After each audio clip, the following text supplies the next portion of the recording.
Title: Lisa's Alter Ego. How one performance in Toronto set the internet ablaze. July 23, Toronto.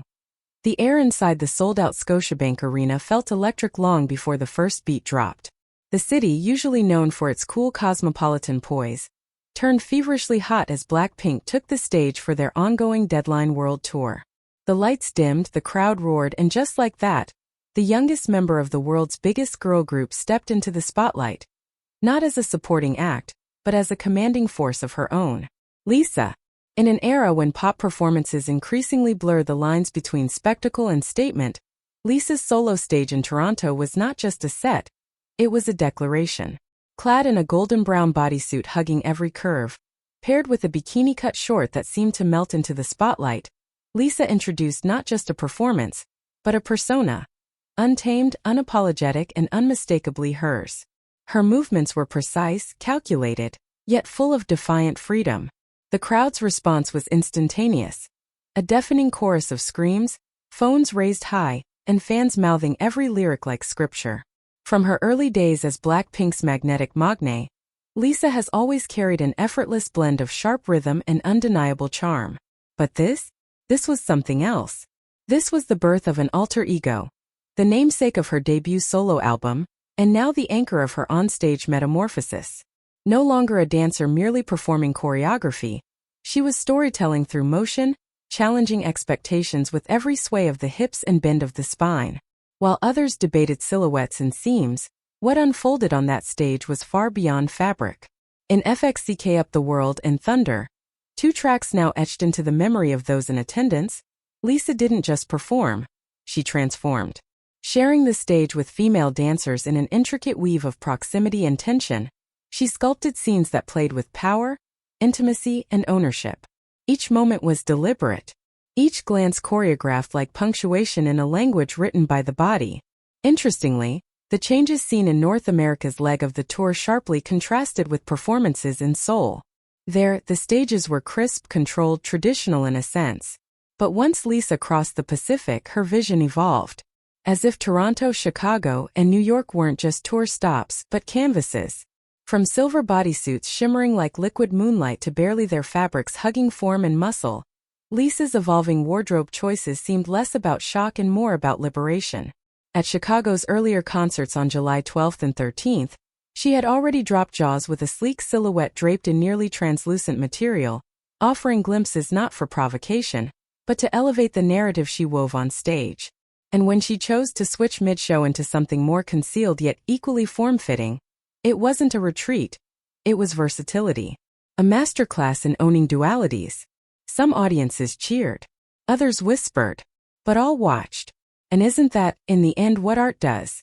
Across Korean and Chinese online communities, conversations surged like tidewaters, some voices longing for the familiarity of the idol Lisa, others embracing the emerging artist Lisa. But to frame her evolution as a departure from K-pop ignores the deeper truth. Lisa isn't stepping away from the genre, she's expanding it. She's stretching the very definition of what it means to be a K-pop performer on a global stage. In the age of social media where every costume is captured, every dance move looped, and every backstage moment replayed endlessly, Lisa has chosen to let her content speak where statements fall short. Her Instagram, curated, cinematic, and commanding, tells a story of confidence carved through commitment. She doesn't address the chatter. She dances through it. She doesn't react. She reinvents. Critics and champions alike must grapple with this truth. Lisa is not seeking validation. She's shaping vision. And as she continues testing boundaries, her own and those set by the industry, one thing becomes evident. She is not merely performing for applause. She is performing for impact. There's an undeniable rhythm to her rebellion. And it's loud. In fact, every city Blackpink has visited on the Deadline tour so far, Seoul, Chicago, Toronto, has witnessed not just performances but moments. Lisa has made sure of that. Whether through her intricate solos, bold choreography, or the calculated evolution of her wardrobe, each night she creates a space where the audience must pause and feel. Sometimes admiration, sometimes surprise, but always something. And in that something lies her power. It is no accident that these transformative performances coincided with her rising visibility, as a global figure beyond music. Fashion houses look to her not merely as a brand ambassador but as a muse. Directors and producers are paying attention. Young dancers, especially across Southeast Asia, now cite her as not just inspiration but as proof. Proof that cultural lines can be crossed with grace, that language barriers bend before charisma, and that femininity in pop doesn't need to conform to expectation to be celebrated. Lisa's journey, rising from a trainee in Korea to a global icon, is often told as a tale of triumph. But what Toronto revealed is the next chapter. Lisa not just as a star, but as an architect. Of her own image, of her sound, of her place in the artistic ecosystem. This chapter is bold. It is loud. It is a little dangerous. And it is entirely hers. As fans dissect every performance, every gesture, every moment captured on camera, there's a certain thrill in watching someone unafraid to bet on herself. Lisa, without saying a word, is challenging assumptions about what a K-pop star can be. And for many, especially young women navigating identity, self-expression, and autonomy, that's the loudest message of all. So where does she go from here? Perhaps the better question is, where won't she go? If the Deadline tour is any indication, Lisa isn't chasing acceptance.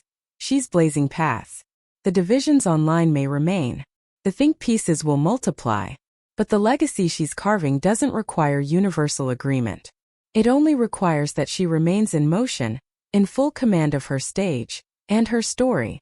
And if Toronto was a sign of what's to come, then we're not just watching the evolution of an idol. We're witnessing the rise of a movement.